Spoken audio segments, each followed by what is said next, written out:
Good morning, fifth grade. This is Mr. Rindo, and today for review with Rindo, we're going to be working on rounding, and more specifically, we're going to be rounding decimal numbers today. So what I want to do is I want to first talk about the purpose of rounding and what rounding actually is, because sometimes we lose track of what we're really doing.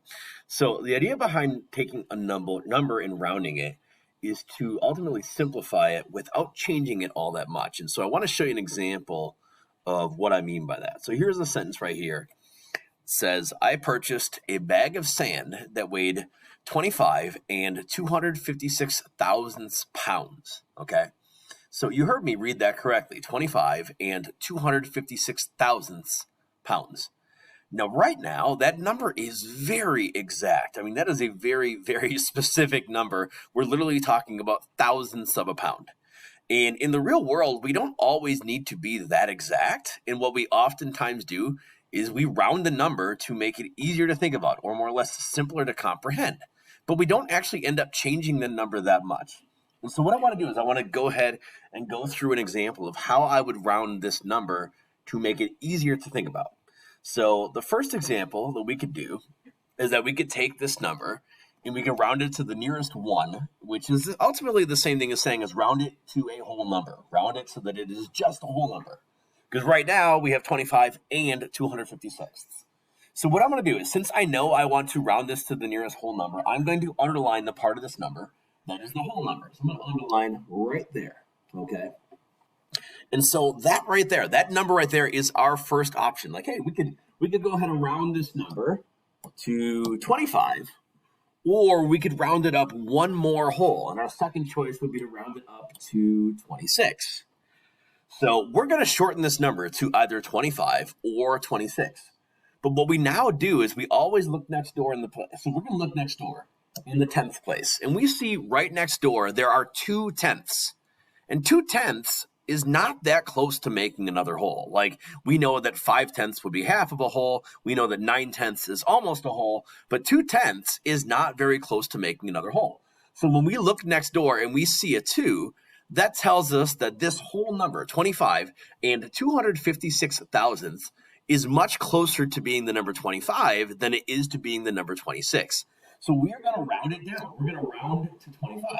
And we're going to go ahead and we're going to say that 25 and 256 thousandths pounds is about 25 pounds. And when you think about that, it seems like we just changed that number a lot. But all we actually did is we took 256 thousandths of a pound off of it. So we didn't actually change that much, yet at the same time, this number is much easier to think about now than when it was a decimal number that went all the way out to the thousandths place. Let's go ahead and take a look at an example of rounding this number to the nearest tenth. So in this situation, I want to round this number. I want to simplify it, but I don't want to change it too much. But since we are rounding to the nearest tenth, I'm going to go ahead and kind of show you what I would do. I know that this 2 is in the tenths place. So I'm going to underline over to that 2, like so. So what I now know is that my first choice is I could take this number and I can round it to 25 and 2 tenths. Or I could round it up one more tenth. So if I rounded up one more tenth, my second choice would be to do 25 and 3 tenths. So just like before, in order to determine whether this number is closer to being 25 and 2 tenths or 25 and 3 tenths, I'm going to look next door and I see that there are 5 hundredths.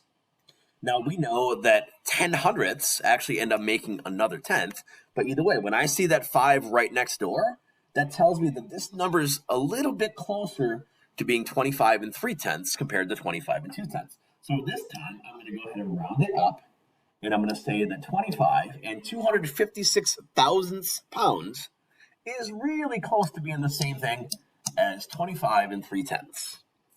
So again, we've simplified the number a little bit. We've taken off some thousandths, but for the most part, the number is easier to think about, and it hasn't been changed that much.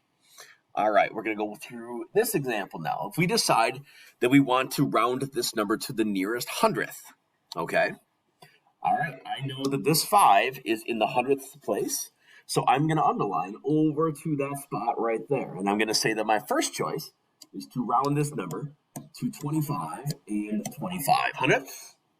Or we're going to round it up one more hundredth So one more hundredth would make this 25 and 26 hundredths.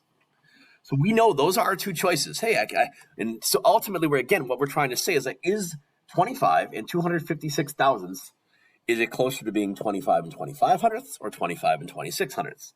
I look next door and I see that we have 6 thousandths, and 6 thousandths is 4 thousandths away from making another hundredth.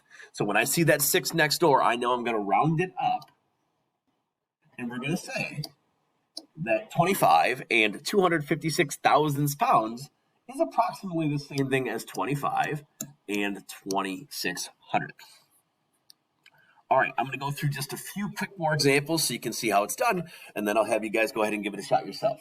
So we have 3 instances here, and each time they're going to tell us how to round the number. So our first number is 4 and 734 thousandths. And this one tells us to round that number to the nearest tenth. So I see that this 7 is in the tenths place. So I'm going to underline over to that. And I'm going to say that my first choice is to round this number to 4 and 7 tenths. Or my second choice would be to round it up 1 more tenth, which would make it 4 and 8 tenths.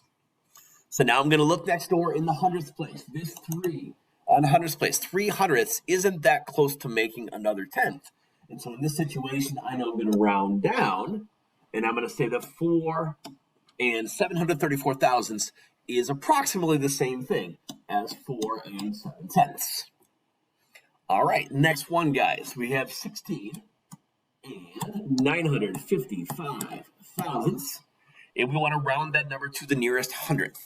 So I'm going to go ahead, and I'm going to point out that this 5 right here is the digit in the hundredths place, and I'm going to underline that far.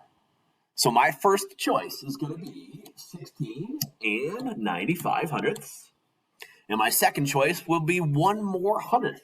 So my second choice is going to be 16 and 96 hundredths.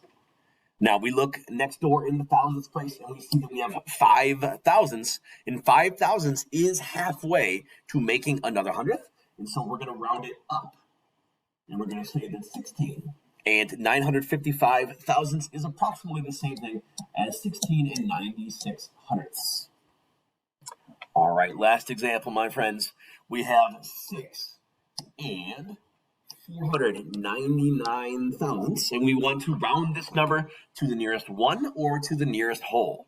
So I'm going to underline the part of this number that is the whole number, which is the 6. And I'm going to say that my first choice is going to be 6.